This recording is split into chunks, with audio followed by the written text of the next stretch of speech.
Welcome to the YouTube channel of Adarsh Navodaya education group. Class का वाक्य का शुरुआती चरण हम लोगों ने पढ़ लिया था। शुरुआती चरण में आपको क्लॉज क्या होती है ये बता दिया था, और उसके बाद हम लोगों को क्लॉज के टाइम्स पढ़ने हैं।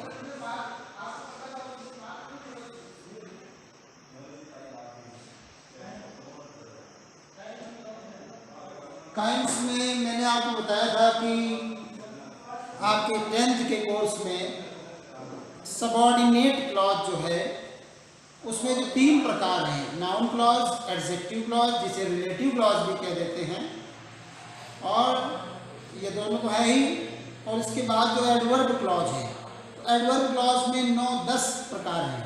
तो 9-10 प्रकार में नहीं बल्कि सिर्फ 2 प्रकार, टाइम और कंडीशन, समय और शर्त ही पढ़े जाते हैं, कोर्स में आते हैं।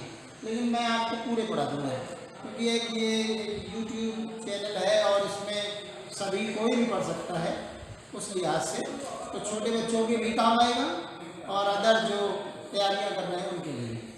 शुरू करते हैं। देखिए, इसकी टाइम्स में, क्लॉज के टाइम्स में हमारी 3 तरह की क्लॉज होती है। वैसे क्लॉज होती 2 ही तरह की हैं, लेकिन हम अगर रचना की दृष्टि से देखें तो 3 होती हैं। तो इसमें पहले नंबर पे जो आपकी है प्रिंसिपल क्लॉज,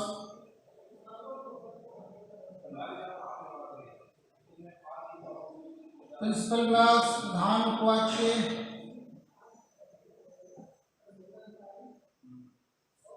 प्रधान उपवाक्य। ये होती क्या है? प्रिंसिपल क्लॉज क्या होती है? देखिए, प्रिंसिपल क्लॉज वो क्लॉज है जो बेसिकली क्लॉज के रूल्स को फॉलो नहीं करती। मतलब क्लॉज हमेशा कंजक्शन से स्टार्ट होती है और उसका अर्थ अधूरा होता है, लेकिन इस प्रिंसिपल क्लॉज का अर्थ अधूरा नहीं होता है और ना ही ये कंजक्शन से स्टार्ट होती है। मतलब वैसे ही क्लॉज है नहीं, लेकिन हम इसे मान लेते हैं कि ये क्लॉज है। ठीक है। होता क्या है कि वास्तव में ये जो प्रिंसिपल क्लॉज होती है ये एक सरल वाक्य होती है, सिंपल सेंटेंस होती है। तो हम किसी भी सिंपल सेंटेंस को जब वो किसी दूसरी क्लॉज से जुड़ जाए तो हम उस सिंपल सेंटेंस को प्रिंसिपल क्लॉज के नाम से पुकारने लगते हैं। तो प्रधान उपवाक्य होती है, ये किसी कंजक्शन से स्टार्ट नहीं होती। तो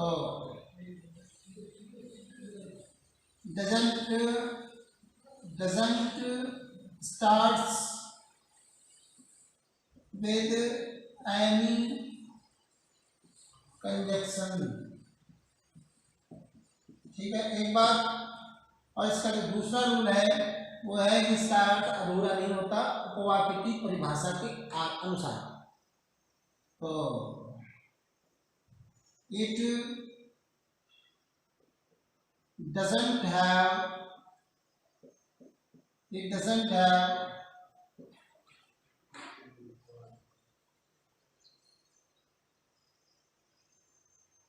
incomplete sense।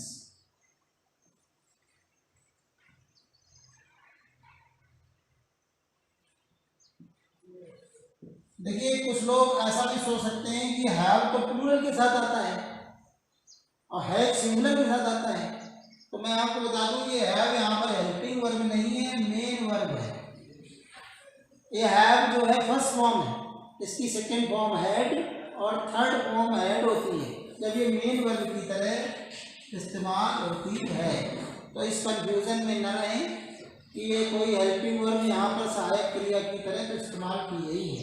यहाँ पर हैव का मतलब होना, स्वामित्व होना, बिलोंग टू, ओन, ऐसे प्रोसेस, ऐसे अर्थ इसके यहाँ पर हैं। ये मेन वर्ब है, इसलिए कोई ऐसा बिल्कुल गलती निकालने की कोशिश न करे कि यहाँ पर ये है होना चाहिए था इट के साथ वगैरह, कोई बात नहीं। ठीक है, आगे बढ़ते हैं।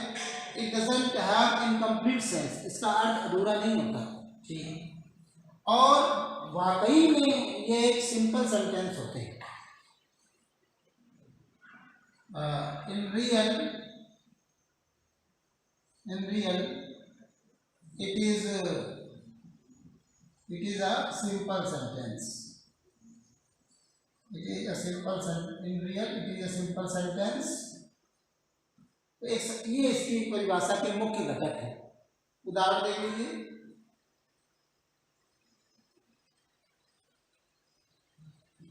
Mohan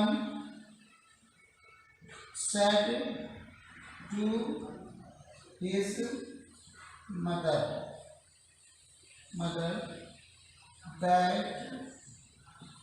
that he would go to Delhi then। देखिए ये बेसिकली एक इनडायरेक्ट नरेशन का सेंटेंस है और इस वाक्य में देखिए कि दो क्रियाएं हैं, एक ये दो फाइनाइट वर्ब हैं और एक यहाँ पर ये है। तो यहाँ पर दो फाइनाइट वर्ब होगी। दो फाइनाइट वर्ब होने के कारण ये एक कंपाउंड या कॉम्प्लेक्स सेंटेंस हो सकता है। इस वाक्य में यहाँ पर ये एक कंजक्शन है। ये कंजक्शन जब दैट आता है तो ये एक सबऑर्डिनेट क्लॉज बनती है। तो मैं आपको बताऊं यहाँ से जब दैट से एक वाक्य शुरू हो रहा है, ये वाक्य एक क्लॉज है और इसमें ये एक भाग हो गया, एक हिस्सा हो गया और एक हिस्सा इधर यहाँ पर हो गया, एक ये इधर हो गया, एक ये यहाँ से हो गया, एक पार्ट ये एक पार्ट वो है, दो पार्ट हैं इसमें। तो जब दो पार्ट हैं तो आपको मैंने अब ये जो परिभाषा है, ये परिभाषा इन दोनों वाक्यों में, इस एक वाक्य में ये जो दो हिस्से हैं, दो पार्ट हैं, किस पार्ट पर लागू हो रही है ये देखना होगा। तो हम देखते हैं कि ये एक वाक्य है। इस वाक्य में doesn't start with any conjunction, ठीक है। तो ये किसी कंजक्शन से देखो ये वाली स्टार्ट नहीं हो रही है और ये हो रही है, तो इसका मतलब ये नहीं है प्रिंसिपल क्लॉज। पहली बात बदलिए, मतलब ये है। और it doesn't have incomplete sense, Mohan ने अपनी माँ से कहा, इसका कोई अधूरा अर्थ नहीं है, इसमें कोई बात अपनी माँ को बताई। अब वो बात कौन सी है, वो ये है, लेकिन अभी इतने का अर्थ अधूरा है, तो पूरा है। तो यहाँ पर ये आपकी कौन सी क्लॉज हो गई, प्रिंसिपल क्लॉज हो गई, ठीक है। ये एक प्रिंसिपल क्लॉज है। दूसरा और देख लेते हैं, एक और वाक्य देख लेते हैं। Do you know where he lives. इसमें देखिए एक वेयर लगा हुआ है, ये एक अलग भाग है, ठीक है। और एक यहाँ पर ये एक वाक्य है, ये किसी कंजक्शन से शुरू नहीं हो रहा है।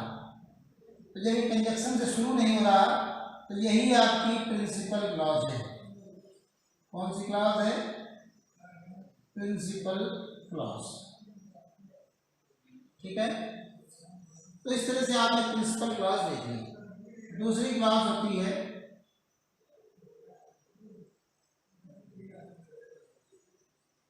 Coordinating clause. कोऑर्डिनेटिंग या कोऑर्डिनेट क्लॉज। कोऑर्डिनेट क्लॉज को हम लोग हिंदी में समान पदीय उपवाक्य कहते हैं।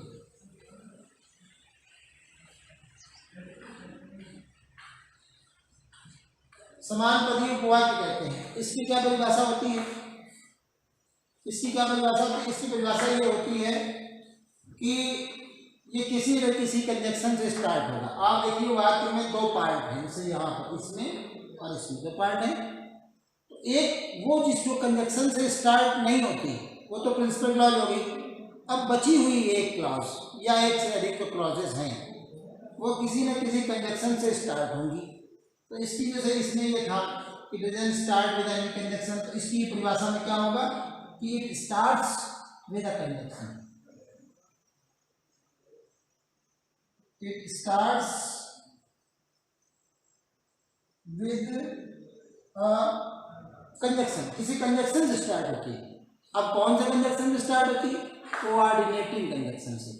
ये बात ध्यान रखने वाली है कि बाकी सब प्रिंसिपल क्लॉज जैसा ही होता है, और लेकिन इसमें अंतर क्या है कि इसलिए किसी कंजक्शन से स्टार्ट होगी, ठीक है, इसका सेंस भी इनकम्प्लीट होगा,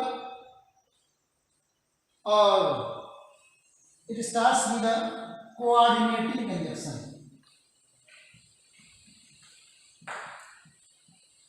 विद द कोऑर्डिनेटिंग। अब हमें इसका मतलब साफ है कि अगर हम जानना चाहें कि एक कोऑर्डिनेट क्लास क्या होती है, तो हमें ये जरूर पता होना चाहिए कि कोऑर्डिनेट कंजक्शंस क्या होते हैं, कितने होते हैं। तो मैं आपको बता दूं कि कोऑर्डिनेटिंग कंजक्शंस जो होते हैं वो होते हैं आपके 4। मैंने आपको पढ़ाए थे कंजक्शन में, तो आप अगर चाहे तो पार्ट ऑफ स्पीच में जाकर कंजक्शन में देख सकते हैं, ठीक है। तो कोऑर्डिनेटिंग कंजक्शंस 4 होते हैं, ठीक है। और इन प्रिंसिपल क्लॉज और जब एक कोऑर्डिनेट क्लॉज जुड़ती है तो इससे एक कंपाउंड सेंटेंस बनता है। 10th के कोर्स में कंपाउंड सेंटेंस नहीं है। तो ये कोऑर्डिनेटिंग कंजक्शन से स्टार्ट होती है, इसका सेंस भी इनकम्प्लीट होता है। It has an incomplete sense. Incomplete sense इसका अधूरा होता है, और इसे पूरा करने के लिए ये प्रिंसिपल क्लॉज पर डिपेंड रहती है। It has an incomplete sense and depends on a principal clause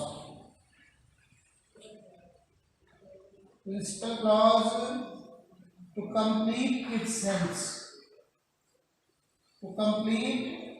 its sense, ये अपने सेंस को पूरा करने के लिए प्रिंसिपल क्लॉज पर डिपेंड करती है। अब आप देखिए,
इसका एग्जाम्पल देखते हैं।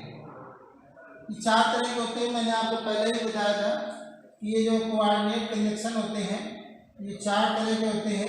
एक जोड़वाचक, क्यूमुलेटिव, एक आपका अल्टरनेटिव, एक आपका एडवर्सेटिव, एक आपका इलेक्टिव। मतलब क्यूमुलेटिव जोड़वाचक, अल्टरनेटिव विकल्पवाचक, एडवर्सेटिव विरोधवाचक और इलेक्टिव परिणामवाचक। ये जो कोऑर्डिनेट क्लॉज होती है ये इन कंजक्शन से स्टार्ट होती है, and as well as, both and, इस तरह से आदि से स्टार्ट होती है। अल्टरनेटिव होती है और, नॉर, आइदर, नाइदर, आइदर और नाइदर नॉट। हाँ, आइदर और नाइदर नॉट होती है, तो मैं लिख नहीं रहा हूँ। एडवर्सेटिव, बट, एट, इल्स, इसमें रिलेटिव में सो देयरफॉर। अगर इन कंजक्शन से कोई क्लॉज शुरू होती है तो वो एक कोऑर्डिनेट क्लॉज को बनाती है। देखो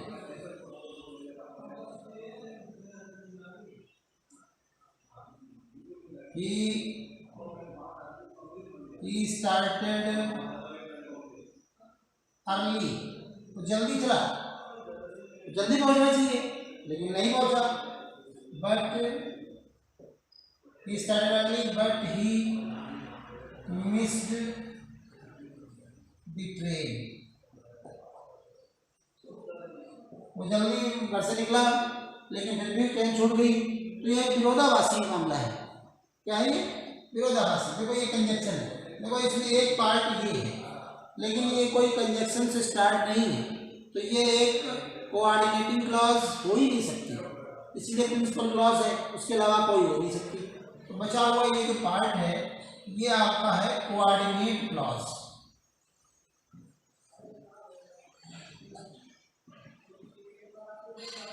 ये आपका कोऑर्डिनेट क्लॉज है ना।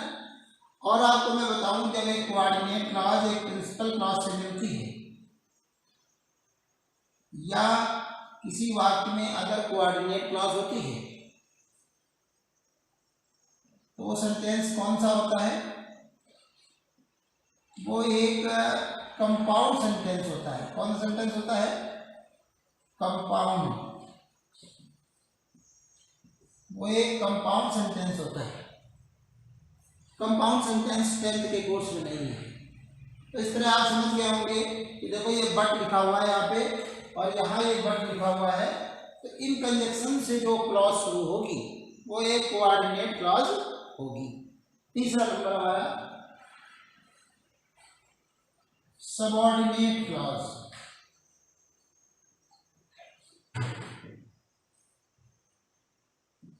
सबऑर्डिनेट क्लॉज, इसको हम लोग आश्रित उपवाक्य कहते हैं। आश्रित क्यों?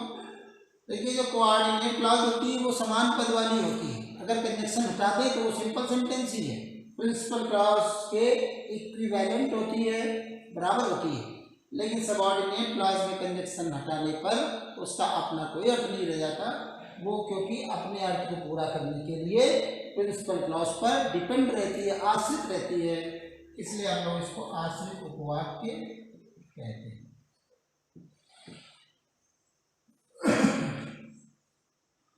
तो इसमें क्या रहता है? ये जो कंजक्शन है, इन कंजक्शंस के अलावा जो बचे हुए कंजक्शंस हैं वो सबऑर्डिनेट क्लॉज को बनाते हैं। सबऑर्डिनेट क्लॉज कैसे होती है? देखिए जैसे मैंने इसे बताया था कि ये एक सबऑर्डिनेट क्लॉज कंजक्शन से स्टार्ट होती है। It starts with a subordinating conjunction,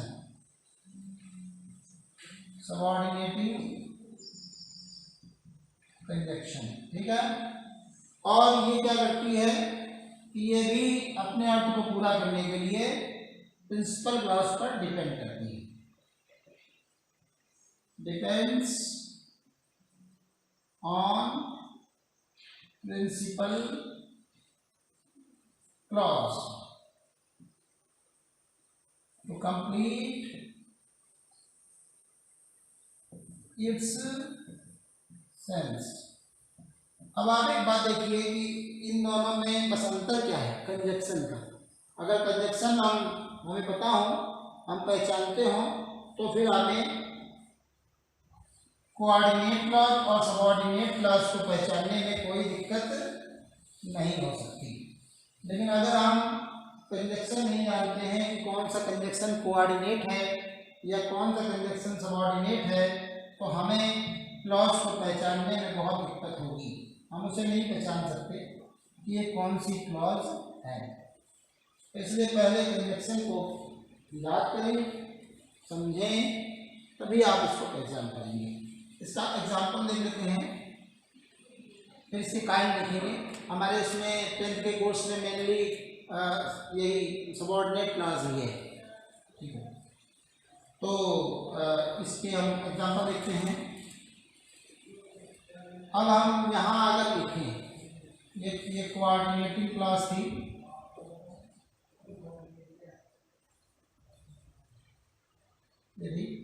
अब अगर हम सबऑर्डिनेट की बात करें, सबऑर्डिनेटिंग कंजक्शन, सबऑर्डिनेटिंग कंजक्शंस जो होते हैं ये कई तरह के होते हैं। पहले जो मेनली बेसिकली एक तो आपके WH वर्ड्स होते हैं। अगर WH वर्ड से कोई क्लॉज शुरू हो रही हो तो वो सबऑर्डिनेट क्लॉज होगी। नंबर 2 शर्त को बताने वाले अगर इफ वेदर से शुरू हो रही हो। नंबर 3 अगर दैट हो। नंबर 4 में अदर बहुत सारे हैं जो समय को, तरीके को, उद्देश्य को, कारण को, आपके कारण को, उद्देश्य को, तरीका, समय, स्थान, मतलब बहुत सारी चीजें को बताती हैं, वो ऐसे अदर। अब क्या होता है कि ये जो WH वर्ड्स हैं इसमें समय को बताने वाले कंडीशन भी होते हैं, स्थान को बताने वाले भी होते हैं, तरीके को बताने वाले भी होते हैं, जैसे हाउ है, समय को बताने वाला व्हेन एवर है। इन सब में 8-9 प्रकार हैं जो मैंने अभी आपको पढ़ाए थे सिंथेसिस में। तो फिलहाल हम एक बात लिखते हैं, मोहन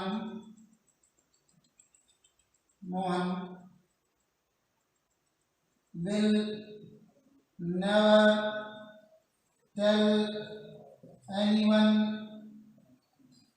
who he is। अब इसमें आप देखिए कि एक वाक्य है ये WH वर्ड से स्टार्ट हो रहा है। मैंने यहाँ लिखा था WH वर्ड से स्टार्ट होती है, तो WH वर्ड से स्टार्ट हो रहा है ये पार्ट। ये कौन सी क्लॉज है? सबऑर्डिनेट, सबऑर्डिनेट क्लॉज है ये, समझ रहे हैं आप? ये WH से स्टार्ट हुई, ये हु ही इज, इसमें हु एक कंजक्शन है, ही सब्जेक्ट है, इज प्रेडिकेट। रिकॉर्ड देख लीजिए,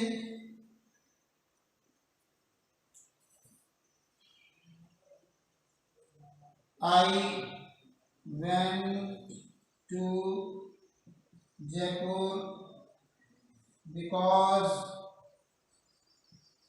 I liked